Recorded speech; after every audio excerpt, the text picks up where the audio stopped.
eating your dust. Oh no, baby, I'm sorry. I didn't want to put my shield on but then I'm eating your dust. Yeah, I need goggles.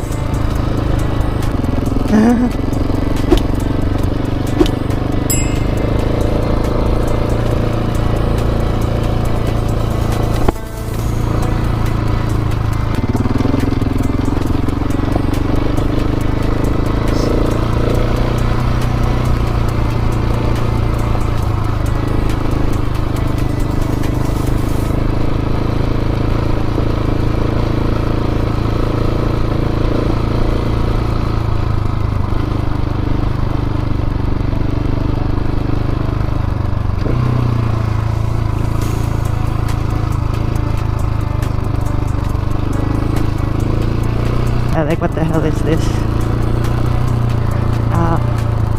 Sun, come on. Speed limit 5 miles per hour. Yikes.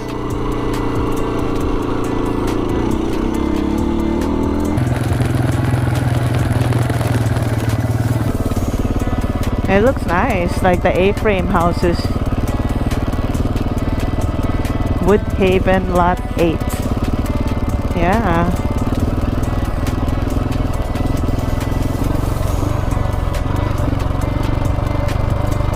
They have a lot of burned trees. Like, is this purposeful burn? It's black. No, I think it's the Mendocino fire from 2018. That's a long time ago.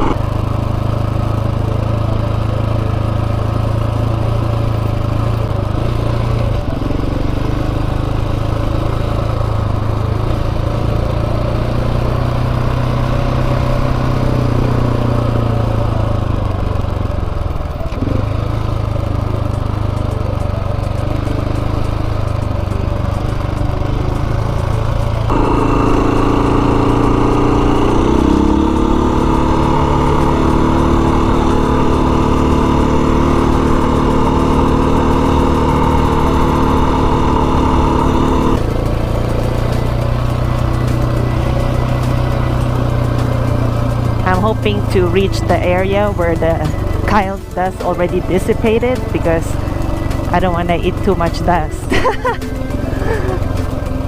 And so I'm letting him ride way ahead, like way ahead. I don't want to eat his dust. Cargo keeps cutting out. I can't hear you very well.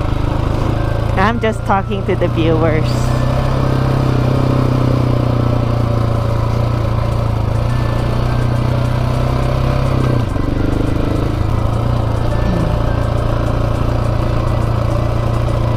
Yeah, it's a pleasant evening ride.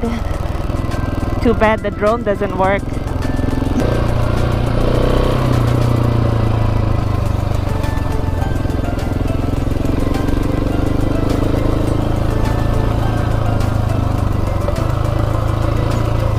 Wow. It's pleasant. It's not hot at all. Even though I think it's still probably in the 80s, 90s. But there's a breeze when you're not in direct sun. It's not bad. Also, we're wearing mesh gear, which helps a lot, I think.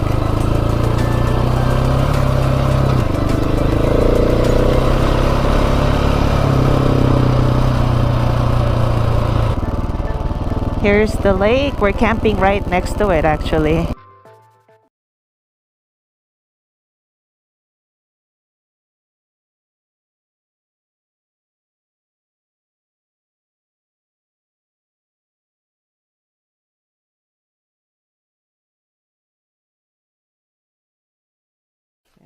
Yeah, I need another foot expander. I was gonna say we should get you. Yeah. Check out the burnt forest. So this place burned down. Big fire back in 2018. And as you can see here, it's still black. Although, like, there's no smoke here right now. Knock on wood again. Knock on wood. I noticed that it was really clear. Yeah. That's wonderful. Yeah, it's nice. We don't fish and we don't really have our own kayaks, but supposedly you can kayak in that lake. You can't have motorized boats there. Yeah, and we're just here to ride, really, so it doesn't matter. Because I'm starting to feel better with my feet and my arms and my hands. So taking advantage.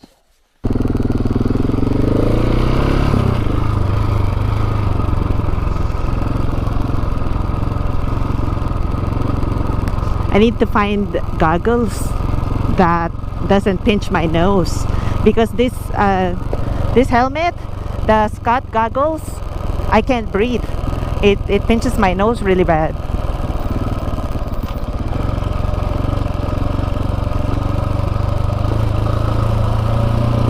But then it's so hot when you don't have the goggles.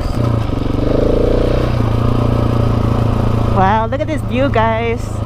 Are you recording, GoPro? Yep, there it is. You guys can see it. It's pretty. We would like to share this with you.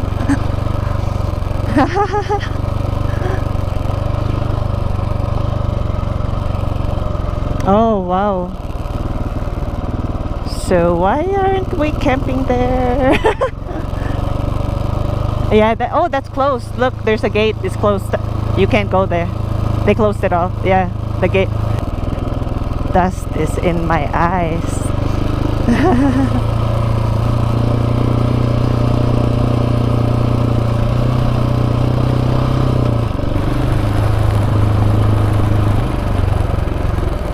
I hope you guys enjoyed that evening ride. It's actually, I don't know what time it is, but it's dinner time. It's dark outside and it's cold, but I thought I'd tell you guys that we might actually need to get rid of this camper. So we might actually end up selling it.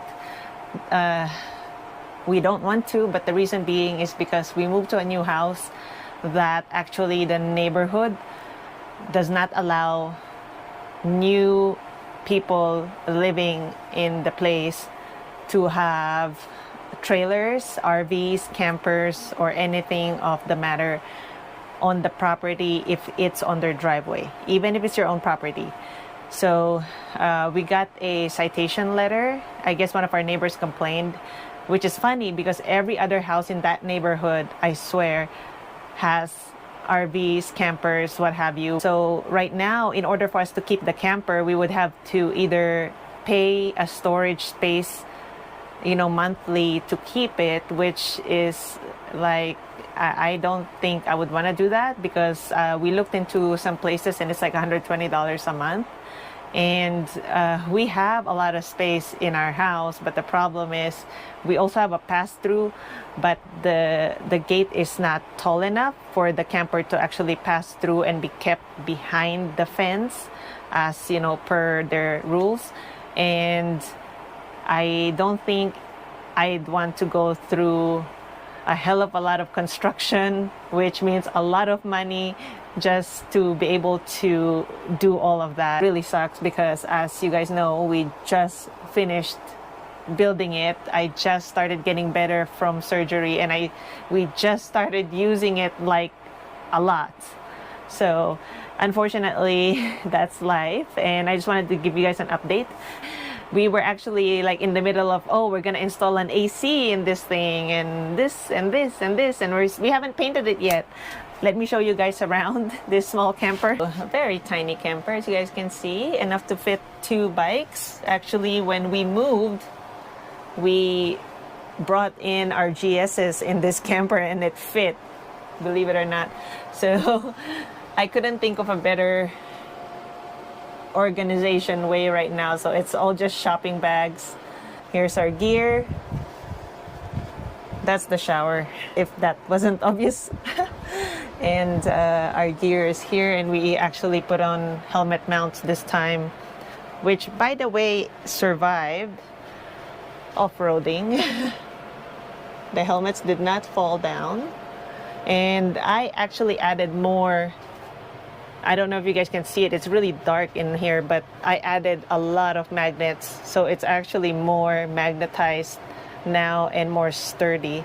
I have a camping cot and Kyle has a real mattress over there.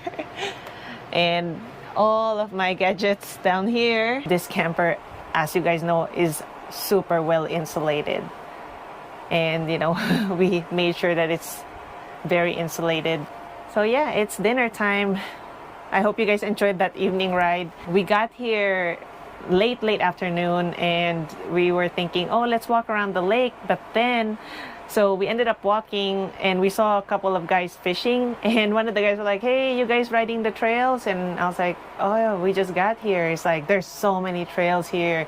And then I was like, what are we doing walking by the lake? Let's go ride. What are we doing? So we went out for a short ride and tomorrow we're going to do some more riding.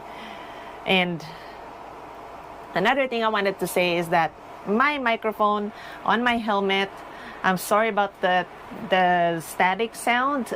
I just bought it recently because my other microphone started failing.